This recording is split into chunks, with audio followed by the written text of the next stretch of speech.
What's going on, everybody? Welcome back to the channel. If you haven't been here, welcome. And today we're working on G37X 2010, and let me explain what the problem is and what we're gonna do.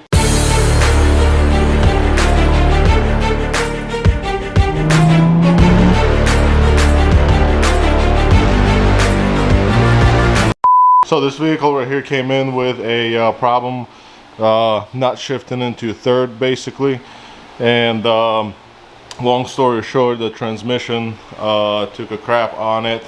This motor has a still-in supercharger kit, and as most of you know who's got a G, these transmissions are basically fail a lot once you put any kind of forced induction on it. So we end up removing this transmission and sending it out to level 10, and it just came back yesterday. So what they did, they actually upgraded all the internals in this specific transmission, which was the original training from this vehicle, to a 500 horsepower rating. And level 10 offers basically two options. It's either you go to 500 or 1000. So this vehicle currently is basically pushing about almost 4 at the tire, like 390 or 380, something like that. So a 500 horsepower build transmission should be plenty to handle that power. But anyway, we are gonna get this car up in the air and get this transmission installed, and eventually it has to go back to a tuner to get it tuned. And also, while we're in there, we're gonna be upgrading the high flow cats from ISR Performance. Actually, the OEM right hand side,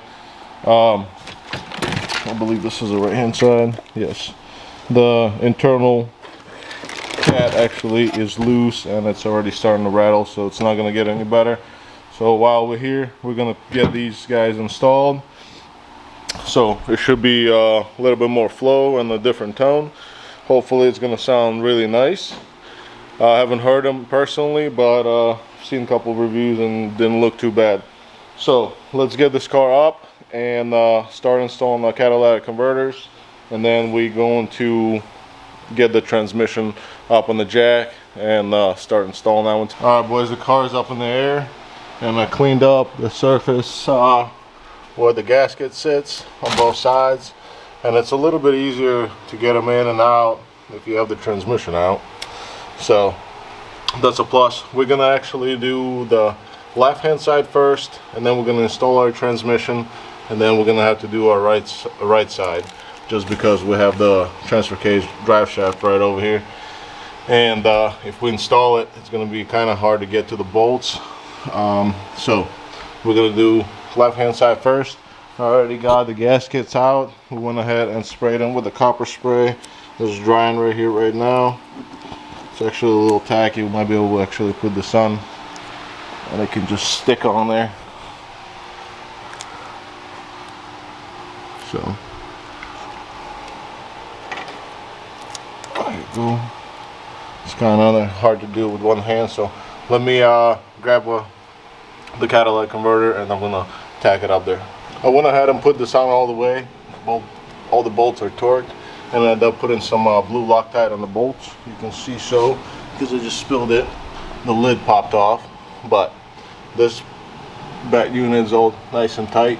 So now what we're going to do next is I'm going to go ahead and pull this torque converter out, and we're going to pre-fill this thing a little bit. We'll put about a quart of oil maybe in it, and then we'll install it back into the transmission, and then we'll get it up on the jack and back into the car. Here's our torque converter. So per builder's recommendation, they recommend putting the OEM Nissan oil. So we're going to pre-fill it about 1 quart, if we can get that filled in there. Let's see where we at. See if anything's going to spill out. No. Alright. Put a little bit more in.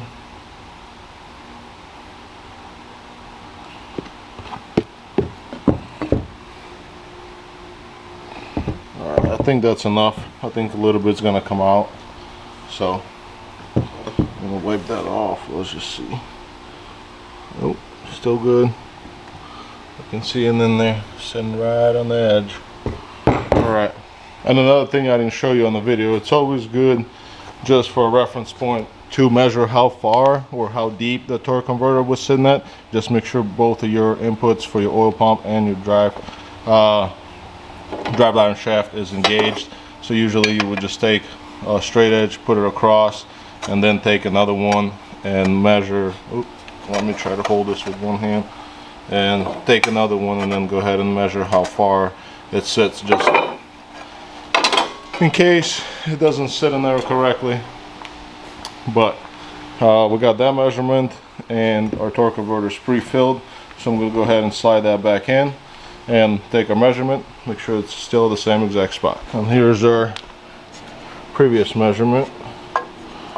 So we're just going to go to the flare area right over there, and we are in the same exact spot where it was at. So we know we have a full engagement and we are good to go. Unfortunately, I can't get this thing lifted onto the transmission jack by myself, so I'm waiting for Joey to come over here and give me a hand real quick. So while we're waiting for him, I got everything prepped. All the bolts are good to go, ready to get some Loctite on them. And then the first thing we're going to do, we're going to have to tighten these guys. So these boys are for our torque converter. Let me get some light in here. Torque converter that bolts to the flywheel. So what you guys want to do is just kind of have it up in the center, because that's where the window or the opening is to get your torque wrench in. It's right over here by this power steering lines. Yeah, power steering lines. So we got that lined up in the middle, and once we're ready to put the transmission in, we'll line up our torque converter and get our first bolt in here. After, of course, we'll put one or two just to hold the transmission up.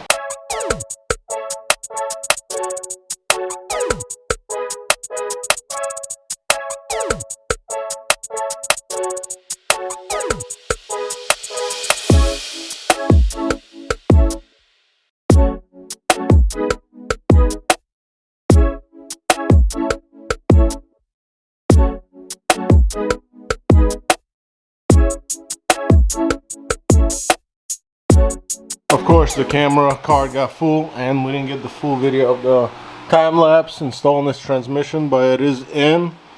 We ended up torquing the torque converter bolts, put some Loctite on that, got them torqued, got the transmission all the way on, starter got installed, so that's good.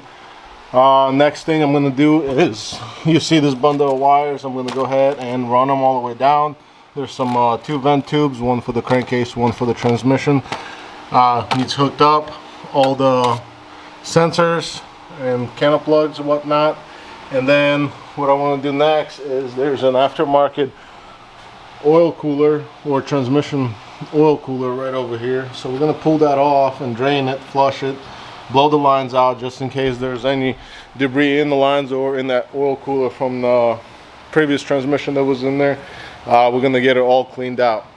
So I'm going to go after that first, and then we'll pull that oil cooler, get it flushed, and then start hooking up the rest of the stuff. Everything is now hooked up. I end up running the wire harness from the back of the motor all the way to the end of that transmission. The drive shaft's hooked up. End up putting some red Loctite on those bolts, so that's all set up.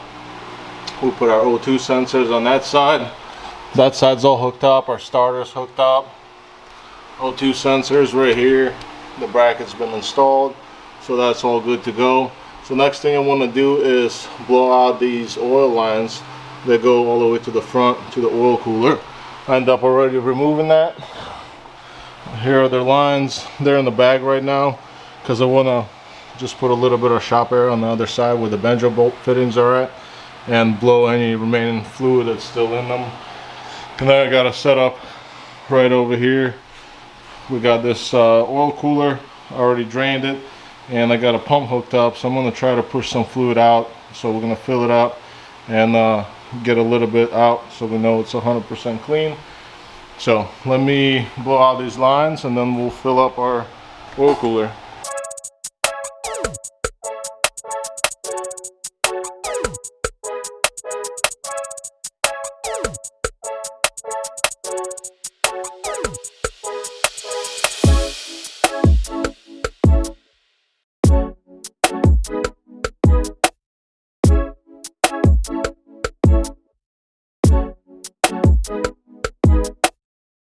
Alright boys, the cooler is back in. I only end up installing 2 bolts right now, just in case we have a leak on one of the fittings. We can easily pop it off, and if not, I'm gonna go ahead and put the other 2 after we run the car. So next step here is gonna be getting our banjo bolts on with our new crush gaskets, and then the drive shaft that comes right through here for our front wheel drive system. And after that, we're gonna get our new cat installed. So let me put you guys down, I'll handle that, and then we'll go from there.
There you go guys, the catalytic converter on, all 2 sensors in, all that is tight. We put our clamps on for our lines, which is right there. And now I'm going to be installing the white pipe right over here. We're going to clean up this flange a little bit, looking pretty crusty. And then I forgot that when I removed this, we had 2 broken studs, or 2 broken studs on this flange that goes to the back. So what I'm going to do, I'm going to cut these both off, knock them out, and then I might have to open up a hole just a little bit, and so we can run a brand new fresh hardware for that. So let me get that done and we'll reinstall that. And I believe that's going to be it for installation. We're just gonna have to service the fluid now. So let's get it done.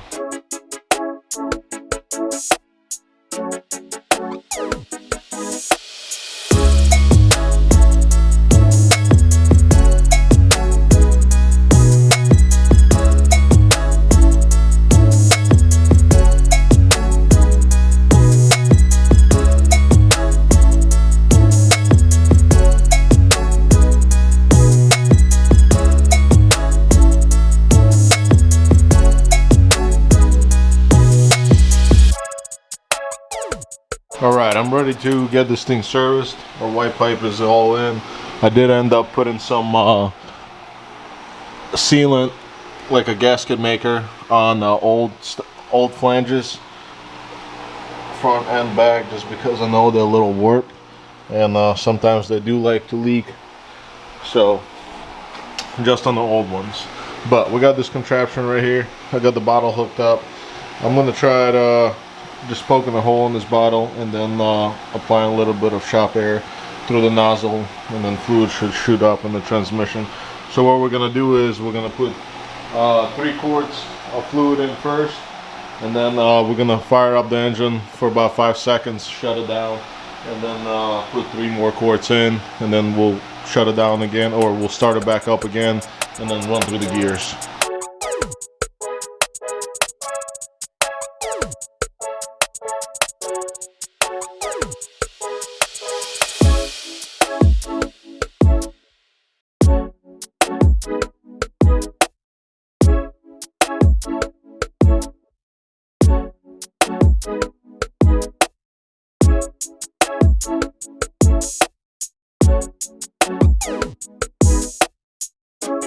Alright guys, so I'll put some fluid in it. Our transfer case is also filled. That one's filled to spill 1 quart. We got that topped off.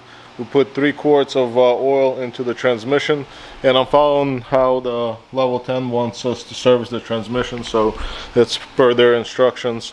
So now that we got some fluid in it, they want us to start that thing and let it idle for 5 seconds, and then we got to go back up, put 3 more quarts in, and then just keep following step by step.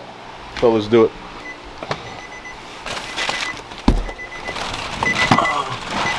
Right now we have this pillar out because it went out for repair. It has the gauges or the gauge cluster in, and whoever did it, it was like painted in like brown, so we removed it and it's out for paint right now to match this kind of color and the interior. So it should be coming back tomorrow, hopefully.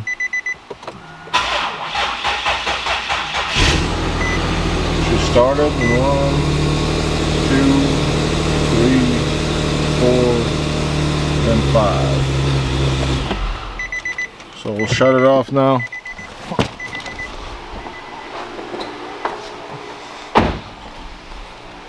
And I'm gonna go ahead and go back up and put 3 more quarts in.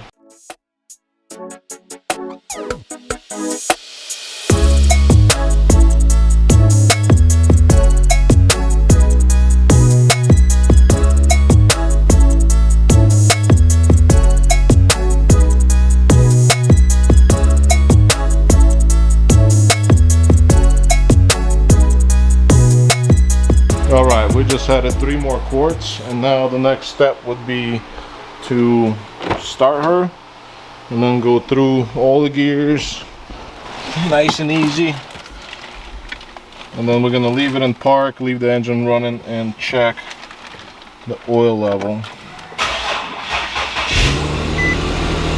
But we have to wait till it gets to the operating temperature, which we do have. Transmission temp sensor right over here. So here we go, we're in park right now. Just gonna keep my foot on the brakes, go in reverse, let it sit there for a second,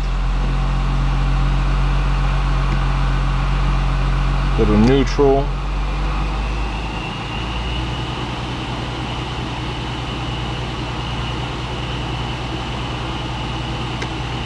go to drive,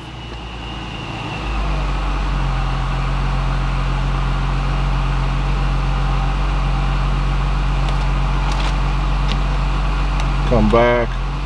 We'll probably repeat that 1 or 2 more times.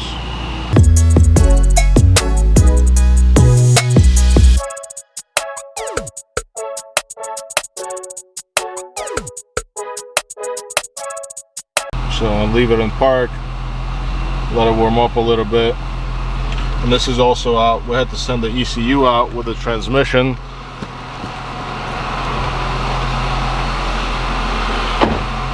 So yeah, we had to send the ECU out with the transmission because level 10 needed to see the tune that's on the car to make sure it does not hurt the engine or does not hurt the transmission when it comes back. So the tune that they have on this vehicle right now is actually no good anymore, and it's gonna blow up the tranny if we're gonna be driving on it. So that's why this car has to go out for retune, and we'll have that scheduled the next couple weeks. But right now we're just gonna try to get this all serviced up, put back together. Our pillar is gonna come back soon, and I'll show you guys what that looks like. It should be pretty nice. But that's too bad I don't have a video or a picture before what it looked like. But anyway, we'll let her warm up, and then I'm gonna go up 1 more time and check the level, add probably a little bit, at least a quart, to make her full. And then we should be all wrapping up for the day. I'm just waiting on the rest of the parts to show up. She's at about 120 now. It just keeps cooling down to 116, 120.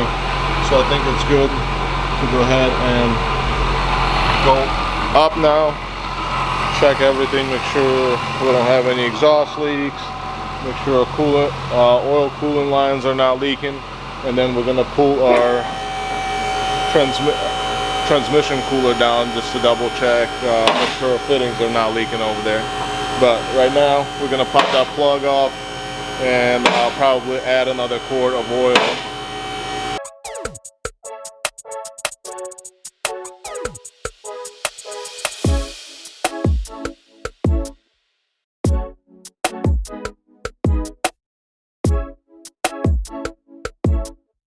Hey guys, we got it all serviced up and she's all good to go. We don't have any leaks.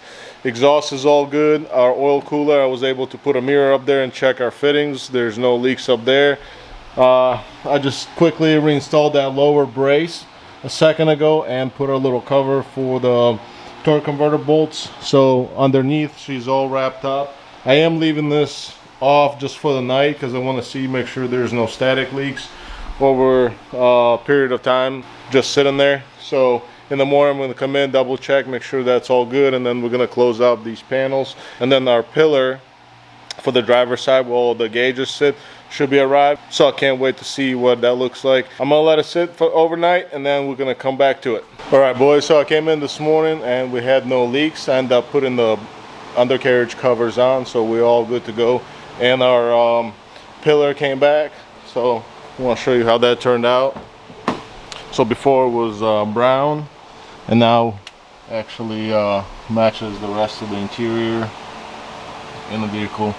It matches the other pillar and the leather, so it looks pretty nice. I'll show you from the other side too.